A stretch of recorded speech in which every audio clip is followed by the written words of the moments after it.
Untuk melihat salah satu peristiwa astronomi paling signifikan sepanjang masa, kami pergi ke Amerika Selatan. Di Gurun Atacama, Chili, kami menemukan teknologi paling canggih untuk observasi luar angkasa. Di sini, anggota Perhimpunan Astronomi Kerajaan mengamati selama 6 bulan saat lubang hitam menyerap sebuah bintang masif. Omong-omong, ini adalah ilmuwan yang juga membuktikan bahwa di pusat galaksi Bima Sakti ada lubang hitam supermasif dan mereka bahkan mengambil fotonya. Untuk pertama kalinya dalam sejarah, peristiwa luar biasa ini terjadi sangat dekat dengan bumi. Jarak 215 juta tahun cahaya dianggap cukup dekat dalam dunia astronomi. Cahaya dari peristiwa ini mencapai planet kita pada September 2019 dan ilmuwan paling berpengalaman pun terkejut.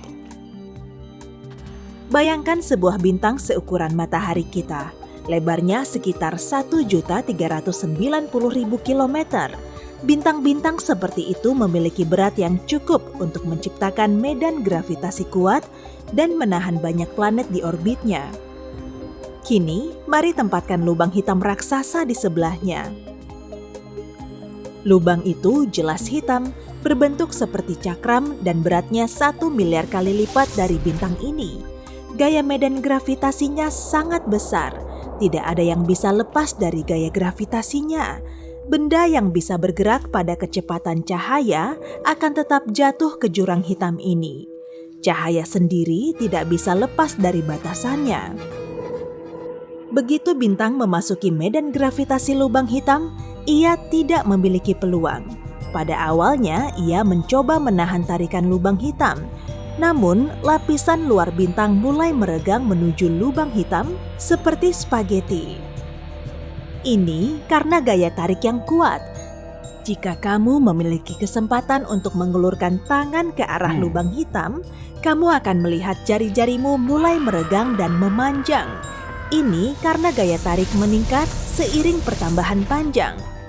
Oleh karena itu, ia bekerja lebih kuat daripada di lengan. Itulah sebabnya proses menarik benda ke dalam lubang hitam ini disebut spaghettifikasi. Hal pertama yang terisap ke dalam lubang hitam adalah mahkota bintang. Ini adalah kulit terluar bintang yang terdiri dari plasma panas. Kamu mungkin memperhatikan bagaimana bintang mulai menyusut ukurannya. Ini karena plasma membentuk sebagian besar dari matahari yang terlihat. Ketika spaghetti plasma panas ini mencapai lubang hitam, ia mungkin tampak tetap berada di tepi cakram dan terus mengorbit lubang hitam. Namun nyatanya tidak ada kata mundur lagi. Partikel bintang telah mencapai horizon peristiwa jurang gelap.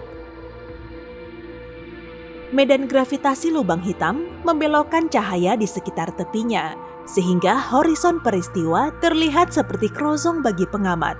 Astaga, banyak metafora makanan di sini. Aku mulai lapar.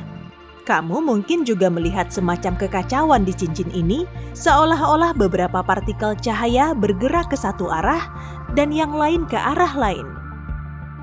Ini terjadi karena efek cermin. Tapi kita bisa yakin bahwa apapun yang mencapai horizon peristiwa, cepat atau lambat akan ditarik ke dalam singularitas atau mutiara hitam lubang hitam. Ilusi lain yang kamu lihat adalah partikel bintang di horizon peristiwa bergerak lebih lambat. Nyatanya, objek supermasif seperti lubang hitam membelokkan ruang waktu di sekitar mereka. Semakin besar objek tersebut, semakin lambat waktu berjalan di dekatnya. Jika kamu menggantung satu arloji di samping lubang hitam dan satu lagi di dinding kamarmu, kamu akan melihat jarum detik pada arloji pertama hampir tidak bergerak, sementara sepanjang hari berlalu di bumi. Sebagai pengamat, partikel cahaya seperti telah memperlambat pergerakannya. Namun nyatanya, itu mungkin telah diserap lubang hitam sejak lama. Sekarang, aliran besar plasma merah panas memerci ke ruang angkasa. Sama seperti saus spaghetti, ketika sebuah lubang hitam telah menyerap materi bintang, ia memancarkan sinar energi yang sangat kuat dengan kecepatan sekitar 10.000 km per detik. Pelepasan energi ini disertai dengan kilatan cahaya yang intens. Berkat kilatan inilah, para ilmuwan bahkan dapat mendeteksi proses ini sejak awal. Fenomena ini bisa diamati saat supernova meledak. Jika tidak ada yang tersisa dari tubuh bintang, kita masih bisa melihat debu bintang dan partikel lain di horizon peristiwa lubang hitam. Mirip seperti keju parmesan yang ditaburkan di atas spaghetti. Hei, tolong hentikan kalau aku mulai berlebihan. Saat proses spaghettifikasi selesai, sekitar setengah dari berat bintang telah terlempar keluar angkasa sebagai debu dan partikel bercahaya. Separuh lainnya terserap seluruhnya oleh lubang hitam. Para ilmuwan mengamati proses ini selama hampir 6 bulan. Tapi yang lebih menarik adalah menyelam ke dalam lubang hitam sendiri. Ya, kita belum bisa melakukannya, tapi kami bisa membuat simulasi untuk proses ini. Ini drone kecil, teman logam kita. Agak seperti bakso ya, harap maklum, aku belum makan siang. Saat ini, ia berada pada jarak yang aman dari lubang hitam. Panjangnya sekitar 3 lebar horizon peristiwa. Objek pada jarak ini dapat mengorbit lubang hitam dengan aman. Namun, jika sedikit lebih dekat, ia akan ditelan oleh kegelapan tak terhingga. Jadi, bintang kita yang hancur bisa saja aman pada jarak ini. Selain itu, planet bisa hidup pada jarak ini. Dan jika ada sumber cahaya dan panas yang sesuai di suatu tempat di dekatnya, kehidupan juga bisa ada di tempat ini. Tapi tujuan kita adalah singularitas dan kita memandu bakso itu, maksudku drone, lebih dekat ke horizon peristiwa. Setelah beberapa menit, daya tarik mulai menguat dan drone mulai meregang seperti spaghetti. Ketika ia mulai berputar di sekitar cakram hitam, itu berarti ia telah mencapai horizon peristiwa dan mulai turun ke jurang hitam tak berbatas. Sekarang, mari kita lihat semuanya dari sudut pandang drone. Semua cahaya dari bintang yang dilihatnya menjadi biru. Ini disebut pergeseran biru gravitasi. Saat jatuh ke dalam lubang hitam, medan gravitasinya menarik foton cahaya ke bawah, memberinya energi. Panjang gelombangnya semakin pendek, sehingga foton merah berubah menjadi biru. Drone terus jatuh dan sudah benar-benar tersembunyi dari mata kita. Dan robot itu hanya melihat sinar biru yang terang dan tipis. Sekarang ia dalam kegelapan total. Tidak ada apa-apa di sini, bahkan waktu.